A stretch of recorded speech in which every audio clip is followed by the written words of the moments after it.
ఎప్పుడూ మర్చిపోనని ఈ సందర్భంగా ఈరోజు రొల్లమాడ మండలంలో ఈ జన సమస్యలు చూస్తూ ఉంటే వైఎస్ఆర్సీపీ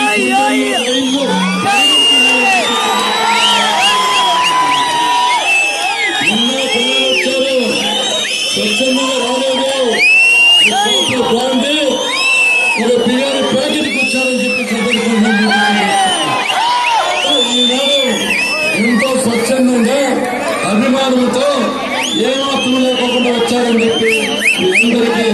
నా హృదయపూర్వక ధన్యవాదాలు తెలియజేస్తున్నాను. సోదరులారా, ఈ నెల 13వ తేదీ అనగా సోమవారం